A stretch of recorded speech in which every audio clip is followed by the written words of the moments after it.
All right, well, it's 2 o'clock, so we will go ahead and get started. Well, hi everyone, I'm Lisa Edens. I'm the program coordinator for the Colorado Alliance for Environmental Education. And I want to welcome you this afternoon to our webinar, Deep Connections and Inspirations, Maintaining a Sense of Hope.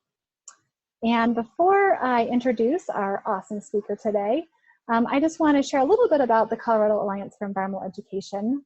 If you're not familiar with us, our mission is to advance environmental education in Colorado by fostering collaboration, mobilizing support, and driving excellence. And so we are a network of environmental educators of about 800 environmental educators across the state of Colorado who reach about 800,000 learners every year in Colorado.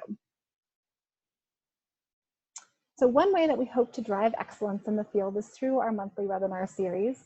And we try to select topics of interest to the environmental education community to share and spark ideas, improve our practice, and connect with one another. And as you all probably know, this has become ever more important in the last couple of months as we've all been home. So we've been trying to host even more webinars just to meet those topical and topics of interest to folks. I do have just one upcoming event, or one thing I wanted to note is that we do have a whole host of resources on our website on COVID-19 response. So we're hosting bi-weekly conversations that focus on professional development, sustaining operations, and adapting program models. So we would love for you to engage in those. That's a great way to just chat with other peers that are maybe facing some of the same challenges that you are, to talk through things. And then there's a whole Google Drive of just resources that are there to support you during this time. So definitely check out our website for more information.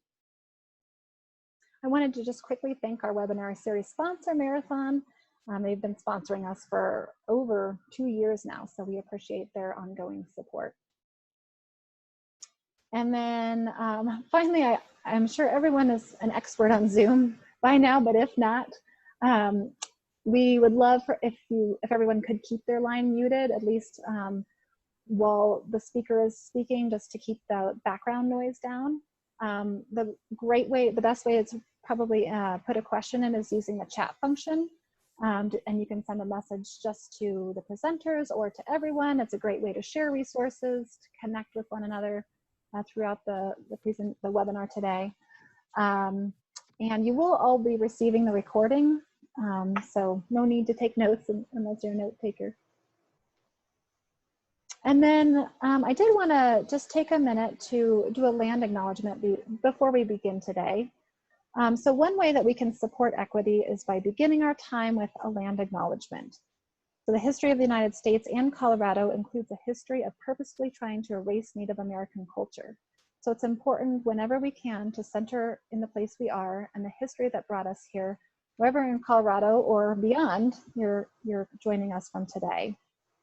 So what we know as Colorado today was the traditional home of the Apache, Arapaho, Cheyenne, and Pueblo tribes, the Shoshone tribe, and the Ute Nation. And I'm going to share just a small part of that history. So when gold was discovered in the 1850s, white settlers arrived in Colorado in large numbers and began asserting their right to the land. The Meeker Massacre in 1862 resulted in the expulsion of the Ute Nations to southwestern Colorado. And in 1864, the Sand Creek Massacre resulted in the deaths of hundreds of Arapaho and Cheyenne people. And soon after, these nations would be relocated out of Colorado. The Southern Ute Indian Tribe and the Ute Mountain Ute Tribe are the two federally recognized tribes that have their current headquarters in Ignacio and Toyac, Colorado. Approximately 50,000 Native Americans live in Colorado today, and their rich cultural history is highlighted each year at the Denver March Powwow, featuring over 1,600 dancers. So there are many ways that you can practice remembering the history of Indigenous peoples: by reading books by Native authors, by including cultural history in programming, by recognizing the culture is alive and vibrant today, or by doing land acknowledgements when you can. And so as environmental educators, I invite you to think about how you can incorporate those into your own work as well. All right, well, without further ado, I'm really privileged to introduce our friend, Deb Matlock. And Deb Matlock grew up in the mountains of Colorado and is deeply connected to nurturing the connection between people, animals, earth, and spirit. She has spent 25 years working as a professional environmental and humane educator and naturalist. Additionally, Deb offers shamanic-style spiritual guidance, animal communication, nature connection workshops, and retreats through her business, Wild Rhythms. She is passionate about helping people find connection and deep spiritual meaning in their lives and in the places where they live. Deb holds a Master of Arts in Environmental Education from Prescott College and is pursuing her doctoral degree in Environmental Studies at Antioch University, New England. I pass it on to Deb. Welcome, thank you. Hello, everybody. I want to just thank you all so much for coming. It's really awesome to see all the different places that are being represented in our chat. And if you haven't yet, feel free to introduce yourself, just where you're coming from right now, and we can just sort of see how far we're reaching out today. But I am really honored to be here, and one of my favorite audiences, and I'm not just saying that because we're here today, but one of my favorite audiences to work with is environmental educators.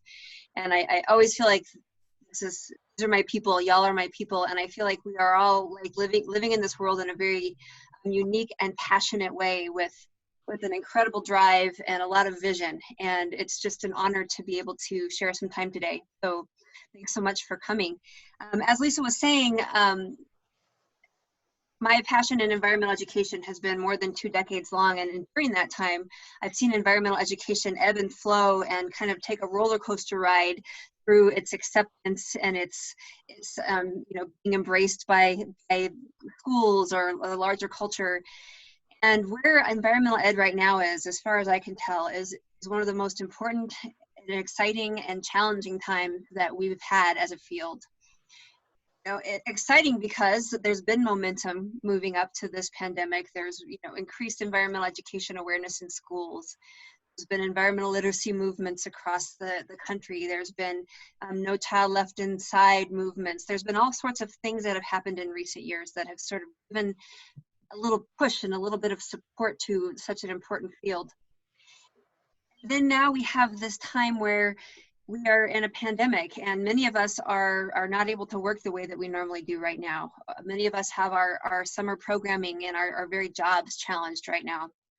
Many of us are in a situation saying, okay, I have to get really creative really quickly about how to do nature connection and environmental education online. I know that's something I've been dealing with my own work, is how do I do sense of place and deep connection without being in the place and with these connections with people. And on top of that, and this is the part that I think has been most exciting and unsettling to me, is that we are here dealing with a crisis globally. It's a crisis of understanding and a crisis of connection. I can't think of a time in my life that I have seen deep connections between all of us and all beings so clearly illustrated as we're currently seeing right now.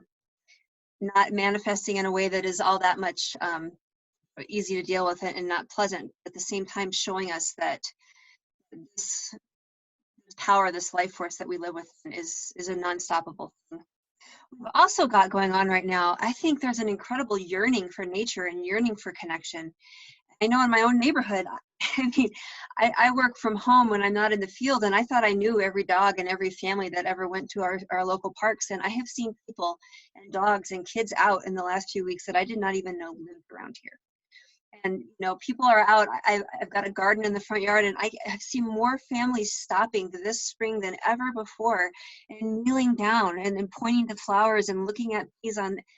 It kind of brings tears to my eyes, but I have not seen it like this. I've also heard from people that I work with, people just want to feel their feet on the ground and they want to feel connected. There's an exciting yearning coming on at the same time as all of this. Other thing that's happening now, I think, is it's a time for a lot of people to have reflection and reorganization. Depending on what our life looks like in our situation, whether we are in a lockdown where we're comfortable and we have our basic needs met, or we're in a situation where it's very dire. All of these cases, in some capacity, people involved are having to reflect and reorganize what life is going to look like as we move forward. You know, I don't want to say as this ends, because I think what we've got is a new normal coming. We're all having to reflect and say, huh, okay, so maybe I like taking the time to walk my dog more. You know, maybe somebody is saying, I want to have time with my kids in the park that I didn't have before. We're dealing with cultural change, which at its core, I believe that's what environmental education is. It might be a fun game in the forest. It's going to be cool collection of stream water and counting tree rings, and it's going to be all of that. And this cultural change. What we're going to dig into today and spend some time with as practitioners is that piece. Is the why the heck are we all doing this work? Because I don't know, raise your hand out there if you're doing this because you're making millions and millions and millions of dollars, right? I'm seeing no hands. And I know some people's pictures aren't on, and I'm going to guess there aren't hands waving behind those names either. But we are all here for other reasons. It's in our heart, it's in our blood, and it's in our souls. And so we've got to take time when we are in moments like this where it can be overwhelming, and it's kind of, I don't know about y'all, but I felt a few times like, oh my gosh, what? What? I thought I had this figured out after all these years, and now I stand here feeling like a newbie, like I'm starting over again. So we have to step back, say to ourselves, why? Why am I an environmental educator? Why am I in this field? Why does it matter to me? So I would say just take about a minute or two, and I will set my little timer here, and just thought for yourself. Don't think too hard. Don't get the wheels turning and the smoke coming out of your ears or anything. Just say to yourself, why am I in environmental education? What keeps me here? And I will watch the clock and call you back here in about a minute and a half.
Okay, so finish up your thought. This is where if we were in a room together, I'd be watching for pens to be put down and fingers to stop typing, and I'll just try to intuit. I think we're close. So, what we're going to do next is go into smaller breakouts for a few minutes, probably about 10 minutes. And what I want you to do is share whatever part of your why you're comfortable sharing. And know that some parts of our why, some parts of our deeper why might be personal. That is totally cool.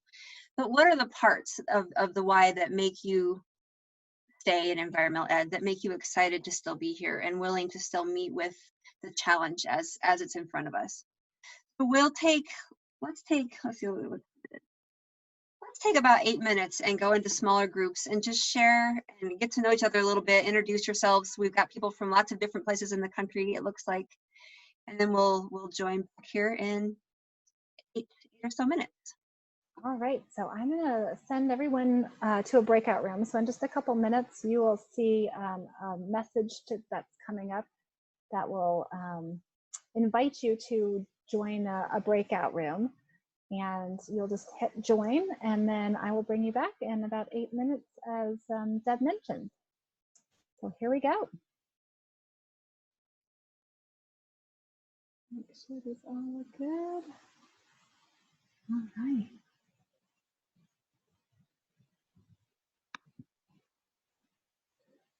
All right, you should receive your message here soon to join.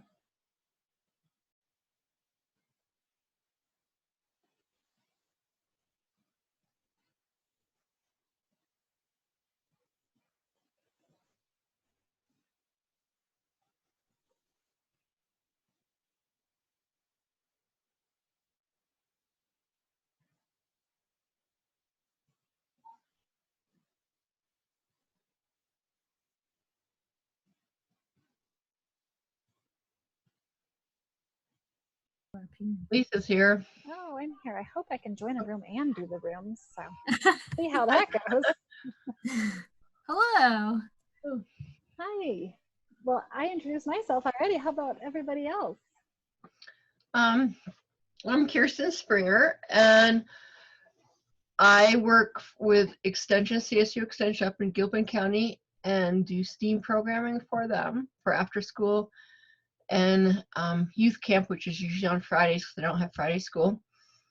And I was providing 8 hours of programming, 16 hours. I work for CSU, and now I'm providing 4 hours of programming, and basically been concentrating on coding, but we're doing some gardening, and we also have a weekly newsletter we put out. So we've done trees, and last week was nature journaling and different things like that. So I work with robots, but I also still get to do my outdoor stuff. And then I'm also a pre-K teacher. I just got my certification. I've been a floater teacher, but I got my certification during this time because I could finish my professional development stuff. And I am going to be a camp counselor for the pre-K kids at Boulder Jewish Community Center, which has a really strong, because of the covenants of the Jewish religion and their belief in the Shiva that we have. Everybody has some environmental parts. All the teachers have interest, but we also have a forest school and we have a school farm. So I work with the forest school kids. I've been working with some of the forest school kids as well. So actually, ultimately, I'm going in the direction I've been doing a lot of non-formal kind of education all throughout the years, environmental education. Sometimes it was just my volunteer work. Sometimes I've been paid for it. But I guess we're supposed to say the why. The why that I do it is because I grew up in the woods on an apple orchard in New Hampshire, and then I was on a river trip, and we hiked up to Jones Hole out in Gettysburg National Forest or National Park, and I saw petroglyphs that had been pried off of the walls and shot at, and I'd always had a very strong connection to Native. Even in New Hampshire, we had a strong connection to Native peoples and the environment, and I couldn't figure out why anyone would do that. So I went into Parks and Recreation and interpretation to figure out how to talk to people to convince them to have a different value system. And that's brought me to Project Water, Project Learning Tree, and into environmental education more than environmental interpretation. So that's it. Great. Hello, I'm sorry to join late. That's okay. No worries. Yeah, you want to go ahead and introduce yourself? And Sure, I'm Lisa. I work here in Detroit, Michigan, and it's a fabulously rewarding job that I have. Right now, it's very, very, very sad and tragic times that we are in. But I guess the reason for the work that I do is primarily to introduce folks that don't typically have the means to access nature in ways that folks from our Euro-American background are used to having access, and so helping them connect more with nature. Thanks. I'm Louisa, and I work at a science and environmental education center in Anchorage, Alaska, called the Campbell Creek Science Center. We are a federal government facility run by the Bureau of Land Management. And I myself really enjoy spending time outdoors. I am just amazed at the diversity of life on the planet, the interconnections of living things, the non-living pieces of the environment. It's something for which I have a deep personal connection, admiration, love for. And I really like helping other people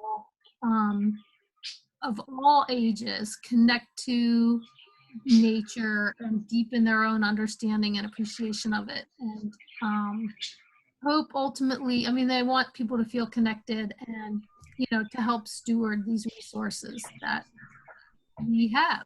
So that's why I'm an environmental educator. Yeah, and I guess I could add to my introduction, yeah, kind of similarly, I wrote down just many different factors, but I just feel so, you know, inspired when I'm outside, so connected to the land, and just so alive. And I just want to help others feel that same way, and to protect these places for the 3 children that I have. So I want them to be able to, you know, experience these same places and these feelings that I get when I'm outside. So I guess that's where it kind of has started for me, as far as, you know, with my own kids, and then everybody's kids. Awesome.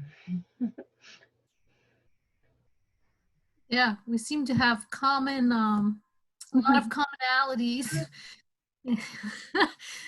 For sure, but it is definitely challenging. I know we've seen a lot of our members being laid off and programs canceled, and you know, it's just, yeah, it saddens me just to see these great people leaving these great organizations, and just yeah, it's hard being in this uncertain time.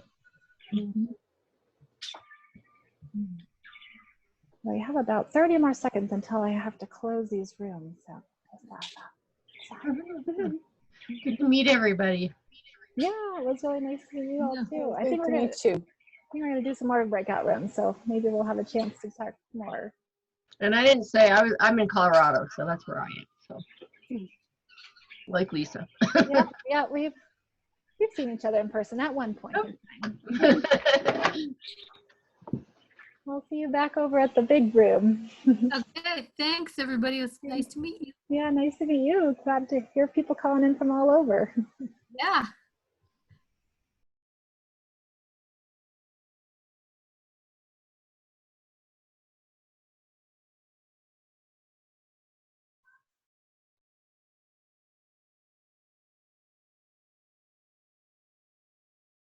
I think we should be. I'm still amazed at what we can do with a little Zoom.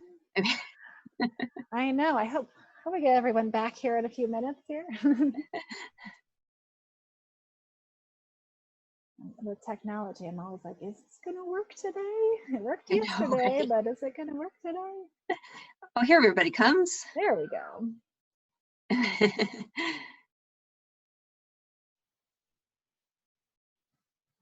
Yeah, I think everyone should be back by now. Okay, great. Well, let's take just a second. If you feel inspired, and in the chat, put 2 or 3 words that relate to your why.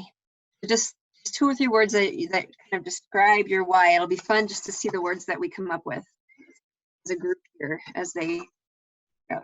My keyboard. Yeah, so we'll just take a minute and put mine in.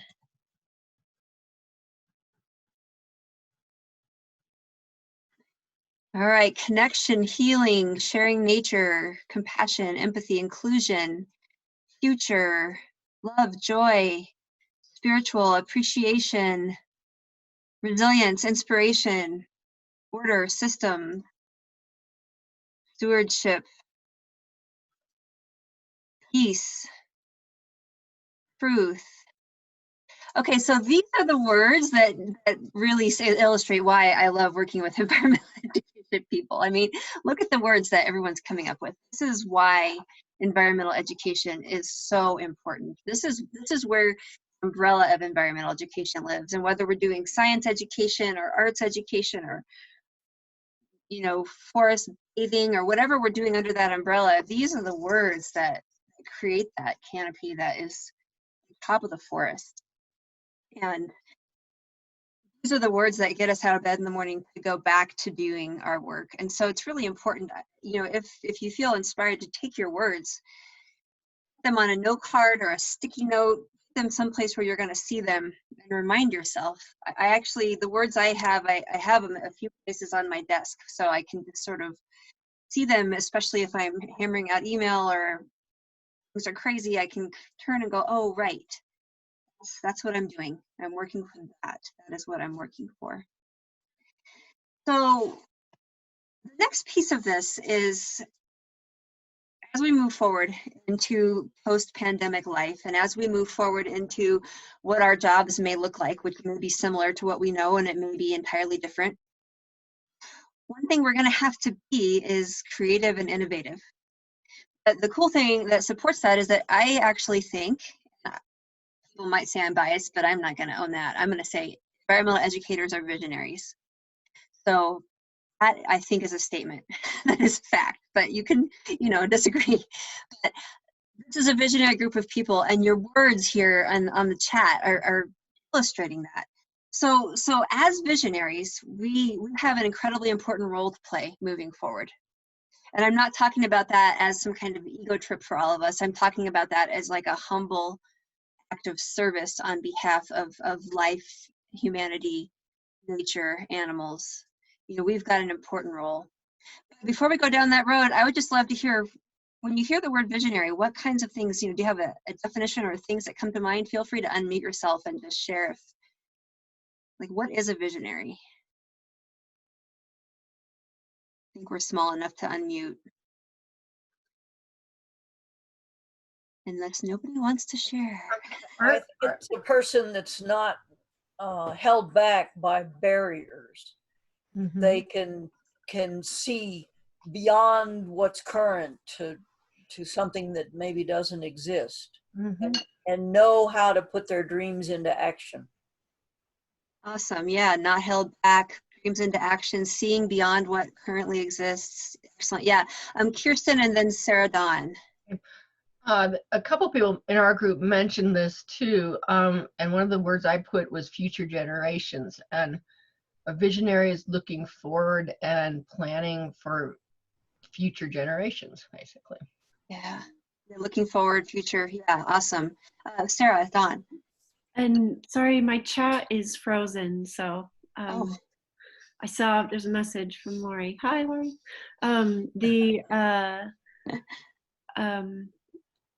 Being kind of what you both said is, people, visionaries, see relationships between things that others haven't yet.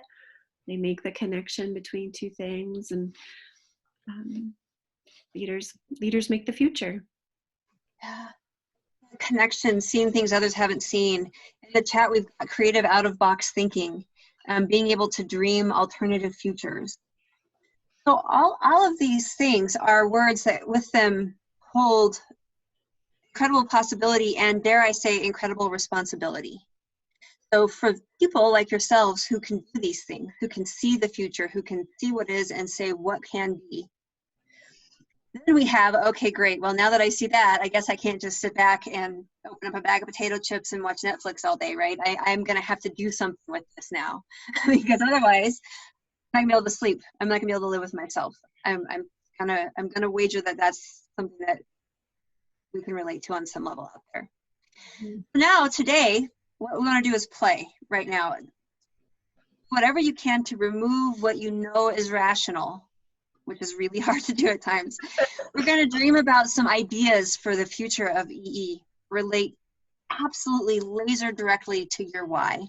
The personal why that you were thinking about earlier, you may continue to think about after this webinar. Let's start saying, okay, if here's my why over here, what can I create over here to serve the world going forward? And to serve my heart and soul, to make me feel like I'm really alive and offering what I can. And also this vision that I have for the world is this.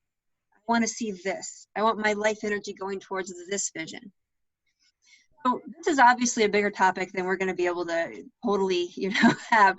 But what we're going to do is think about this and chat about this right now. And my intention is that what I really want is for you to be so excited to think more about this. Maybe journal on it later, maybe speak with coworkers or friends. So we'll light the fire here And then like we do on our programming, we want to light the fire of excitement and curiosity, and then we want our participants to go out. These questions for me personally are lifelong. You know, what is my why? What is my vision? I think, you know, I hope that in 10 years, my answer to that is even more refined and in ways I couldn't have imagined today. So we're going to take another about 2 minutes, which is a short amount of time, but just to jot down some ideas of your vision of what would be your personal contribution to the future of EE. What do you think that would look like? Then we're going to get back in a group and share some of these things, but just so that we can have our thoughts in order. A couple minutes, and I will let you know when we're going to get back together here.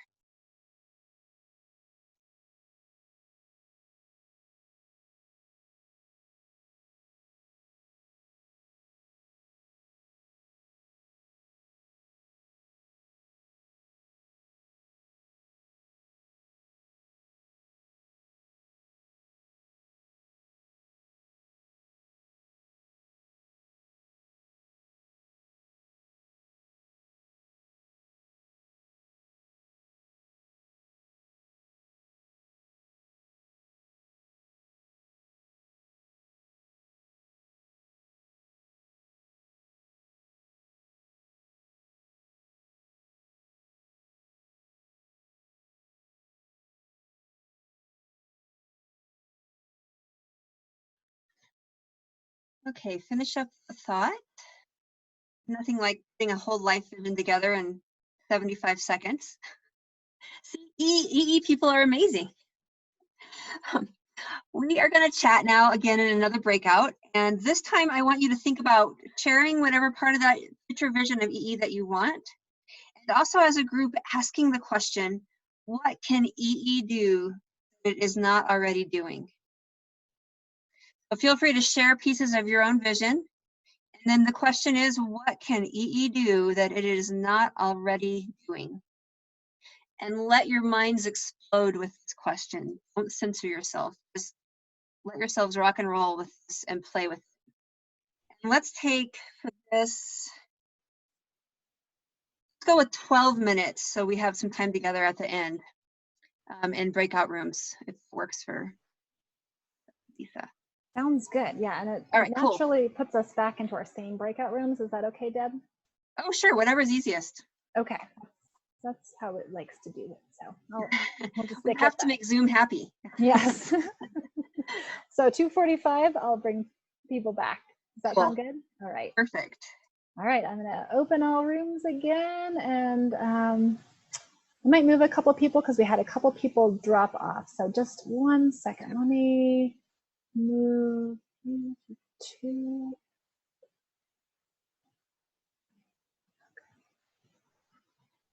All right, I'm gonna open all rooms and we'll see you back soon. Okie dokie. Thank you.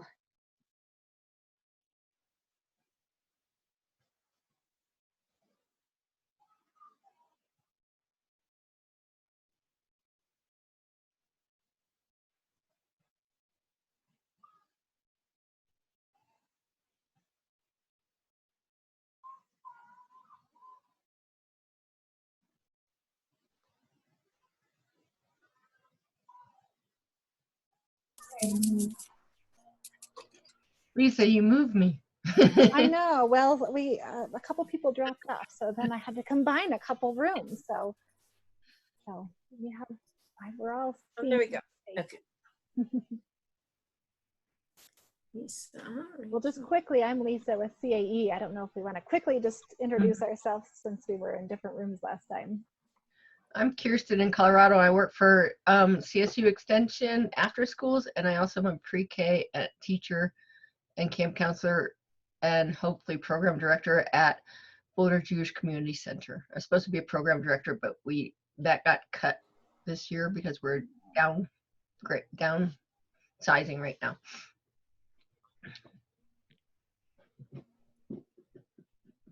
How about? I'm Rachel. I work for a friends group, the San Francisco Bay Wildlife Society, and we work with the Don Edwards San Francisco Bay National Wildlife Refuge here in California. Oh, hello. And is it Debbie? Diane. Oh, Diane. I think there was someone else with a D name, but anyway, yeah, I'm Diane Barth. I work at the Southeast Louisiana National Wildlife Refuges Complex, so for U.S. Fish and Wildlife down in Southeast Louisiana.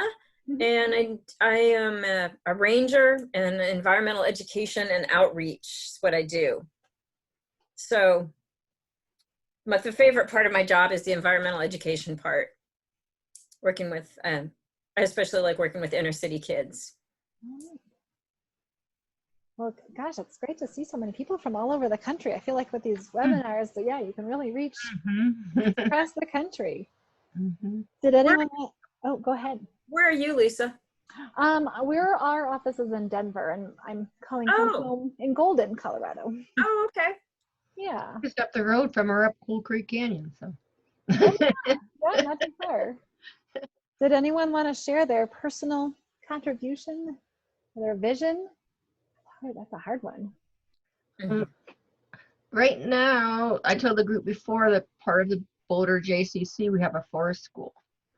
So my vision, and as I said, for the summer camp, our pre-K moved over to the school-age summer camp. We also have a early childhood summer camp. So I moved over and gotten the job as a program director and was going to be doing I was going to do programming. And part of our covenant, being a Jewish school, is a big part of the environment and taking care of the environment. Yeah. And so I was going to introduce more of what I know into the curriculum and programming this summer, but also our forest school is brand new. We were just doing the logistics and getting our feet wet this year. So I would really like to work more on the programming and curriculum with the forest school. And I was able to do a few things like how many bears and stuff because we're interested in bears one day. So I just brought that in, but I'd like to have a little bit more of that. And then I've worked as an interpreter in campgrounds and all over the place. I've worked for State Forest as a PLT assistant coordinator. So I've worked all over the place, and I would like to see more programs like, was it Diane? You were talking about doing outreach with inner city kids? Yeah. To see more forest school type curriculum in each school. But I'd also like to see more outreach with the inner city kids coming out to our. Yeah, it's so rewarding if you can do that, I think.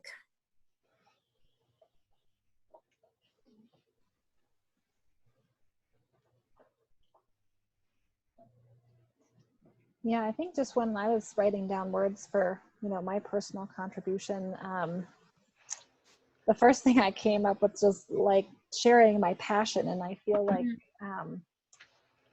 it's really funny to see, I've got 3 kids. And so I'm just constantly like, oh my gosh, what a beautiful day. Like, look at that blue sky. Did you see those trees? And I just remember, I mean, they rolled their eyes at me, but I remember my dad doing the same thing with me when I was little, like, put down that game, look out the window. And at the time I was like, I don't want to, but it definitely like hit home, obviously, like to the point where I went into this field as a career. And so I just try to be intentional about like that with my children, sharing the passion, but then going beyond that, just, sharing that passion with anyone I meet, not necessarily like an educational piece, but just stop and think like, oh, I haven't really seen that flower, that mountain, I don't know, just bringing attention to what we have on this earth and trying to share that connection that I have, I guess, is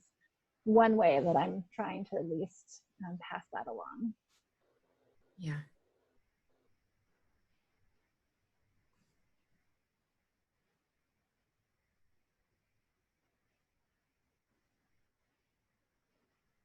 How about on the question of what EE can do that it isn't already doing? Do you have any thoughts on that one? That's another big one. That's what I was saying, bring more forest school type of experiences into every classroom, and then bring classrooms out to the natural.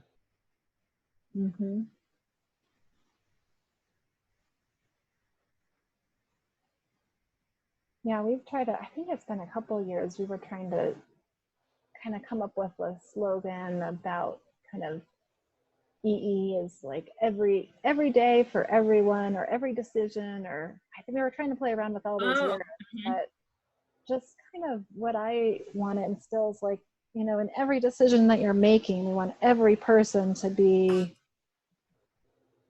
weighing, you know, the decisions that they make with, you know, a mind full of knowledge of the impacts one way or the other, and not necessarily like here's the right decision or the wrong decision, but just that they are aware of, you know, when they make decisions that there's environmental impacts, and whether they choose to continue to, you know, get that straw or drive, you know, to some place that they're thinking about the environmental impact when they do that. So it's not necessarily what we're not doing, but just like continuing to reach further than we have. yeah.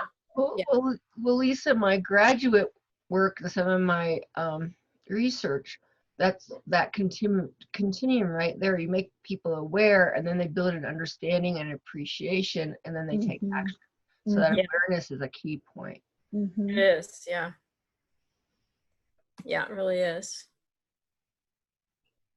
Yeah, because I feel like that's kind of been a little bit of my personal progression. Like, at least when I, you know, do get that drink with a straw, you know, I am thinking, okay, this has an impact, and, you know, I'm feeling that, or I'm making a different decision. But that awareness, I think, is kind of the basic, level there. Yeah. And I never wanted to work with pre-K kids, but then on my research, it was always the kids that I've educated kids on bears in the campgrounds. I've come back and they had large families, and I heard them talking to each one of them about the bears and how to take care of the bears. And so I learned that the kids bring it to their parents and their For sure. Well, even like those little moments, like we're walking, there's a lot of roly-polies out. I have twin 3-year-olds, and they like are everyone we see, and like one of my 3-year-olds just wants to step on them, and I'm like, oh my gosh, okay, let's talk about this decision to step on this bug. Well, my aha moment came with a roly-poly when I was teaching a 3 to 4-year-old environmental ed class, and they wanted to step on him. I said, would you like someone as big as you bringing your big foot down on top of you? And this was the kid that was always, I'm behavior management as I was having to do things. And a couple of sessions later, I heard him telling the new kid the same thing. Oh. Yep, you never know. That's great. But I'm like, maybe these tiny decisions, like don't step on the roly-poly, will later in life, you know, be like, don't use a plastic bag. I don't know. We'll see how it works out. Yeah. All right, well, I'm going to close all the rooms so we can rejoin Deb at 2:45, as she mentioned. So we might see each other again. I don't know. But it's nice talking to you all. Thank you.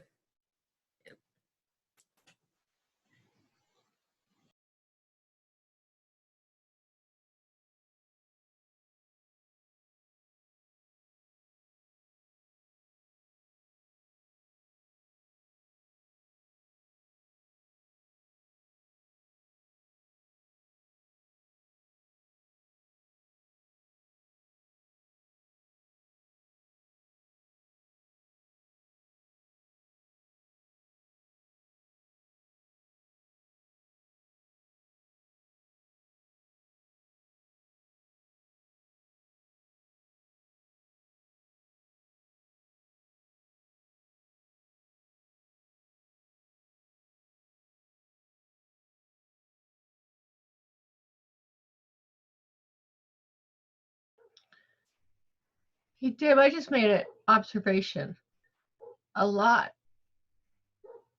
of the people here are women. Are you finding that women are relating to this type of program more?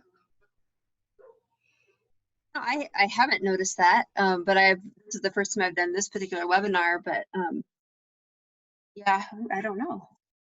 Interesting observation though. And let me just say, actually, I'm not Mark. I'm Kathy. I'm using Mark's computer. So I think we are all women here, just to let you know. We think we've got everybody here. Looks like pretty close to the number. I think so. We keep fluctuating a little bit, but Yeah, I think the timer had ticked down, so we all should be back. Okay. And breakout rooms are always, I mean, sometimes, you know, that's people, you have to go, and that's a polite, easy time to get out if you have to go do something else. So, well, I could have gone on with that conversation all afternoon. Hearing the vision that everybody has and ideas for the future of environmental ed is like a conversation that I feel like could just go on and on and on. And I would encourage you to let that keep going on in your own minds with each other. If you've met people here today, like I said, with your coworkers, students, whoever it is that you're around, because it's going to take all of our creativity and innovation to keep pushing this field in the edges of it. And knowing that as amazing as environmental ed is, it's not done. It's like a flower that's just growing, and you know, the plant's going to keep getting bigger, and there's going to be more buds, and you know, then it's going to have little seedlings, and whatever it's going to do, it's going to keep doing it, and it's going to require us to do that. So the next piece here is, because we're going to be action oriented in this workshop today, is for you to take a second and say to yourself, okay, yeah, pandemic, everything's crazy right now. Yeah. What is one thing you could do starting today to move closer towards that vision of EE that you have in your mind that connects so deeply with your why? This is not about scale. This could be a tiny little thing. It could be put a reminder in your phone to look into something tomorrow. It could be something bigger. What is one thing you could do today to move towards that vision? Just take about a minute to write that down, and then I'll invite some share if anybody wants to.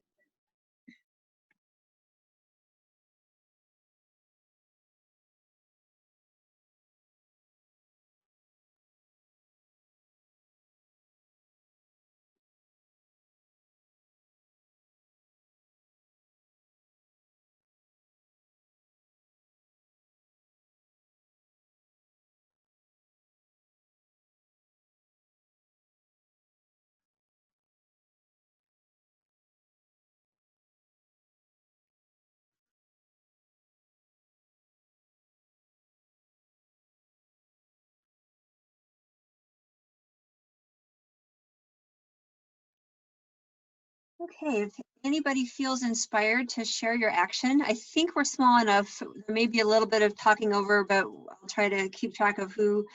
Let's see if we can just do a popcorn style shout out of anybody that wants to share. And also, it's completely cool if that's personal or if it's still germinating. And you're also welcome to put your idea in the chat if you don't want to be vying for airtime on live Zoom. Okay, go ahead. Hi, this is Mandy. I was thinking, and through our talks in our breakout rooms, reach out to our Board of Education via email to say we need science and EE in schools next year. Great, excellent. Yeah, super nice, tangible, doable thing. Cool. Yeah, anybody else have an action that can move towards your vision? Oh, go ahead. Lori, and then whose voice was that? D Barth? Okay. Yeah, what the gal just said, writing to the Colorado Board of Education? Is that what you said? No, I was thinking my local community. Each school district? No, just mine. Oh, which one is yours? I'm in Gunnison, Colorado. Oh, well, I visited the Jefferson County School District last year in May to try to, get them to do environmental education. But that's, yeah, I'm gonna write to all of them. Awesome. Do you have an action for today, Lori? An action for today? That would move you closer to your vision? Well, just this connection here today is helping. Awesome. Yeah. Cool. Awesome. Okay, I don't probably know your full name, but it looks like D Barth on your Diane. Zoom. Yeah, Diane. Diane, okay, cool. Yeah.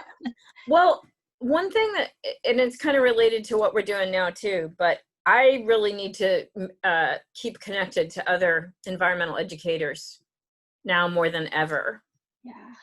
I need to find ways to network and get to know other environmental educators, and so that, and to have that, you know, be able to have a conversation and a dialogue. Like, it's so great that we're doing this, but I think we need a lot more of it now. We're going to be needing a lot more of it.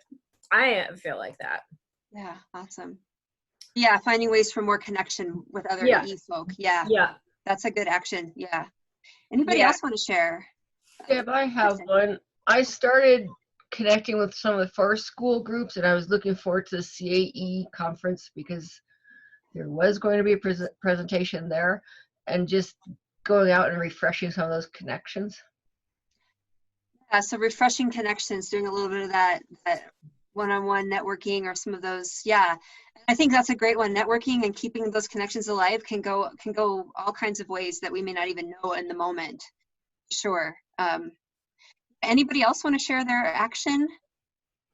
I can share one I was thinking about.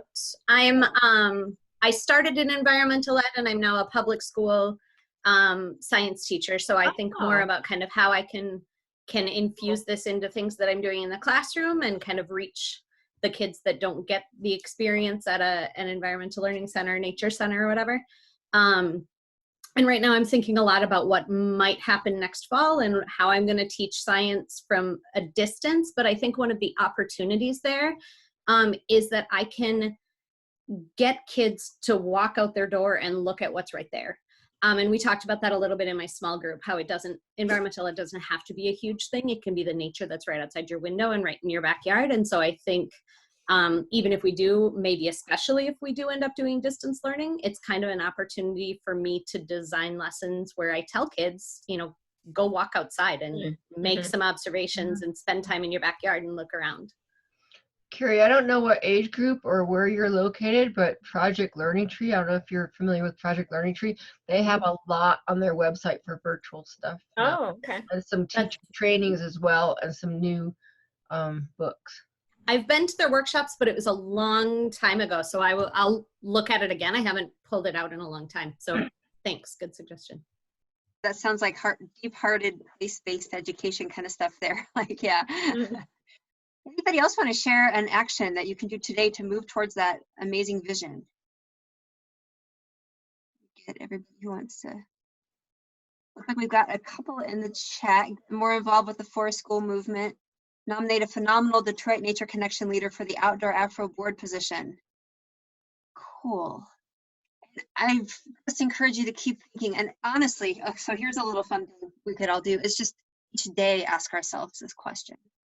What's one thing I can do today? And that might be, I can take a nap today because I am so exhausted, but I'm going to keep myself going for tomorrow. That can count. If we say to ourselves, what is one thing I can do to move closer to that vision? We are just going to keep pushing environmental ed to its potential, to letting it be what it can be, and letting it create itself based on what the world is asking of us to create it into. So before we head off, I want to wrap this up with, first of all, again, deep gratitude. I cannot tell you how much hope I feel. I was tired and kind of stressed out this morning, honestly, and I thought, oh my gosh, I have to get myself together for, but hearing everyone's inspiration, seeing the words that you put in about your reasons for environmental ed, and just knowing that we are all kind of working in this together is incredibly hopeful.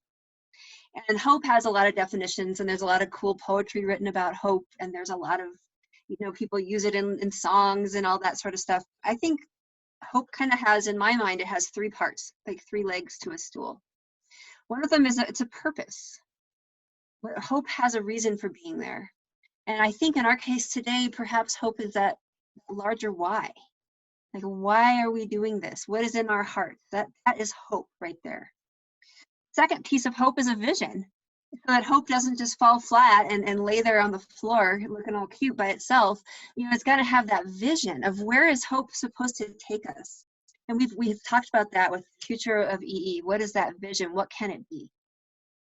And the third piece of hope this is coming from me, and I'm a pretty serious introvert, it is community. It is all of us working together. It's us looking forward and seeing what we can do, putting our minds together, sharing our resources.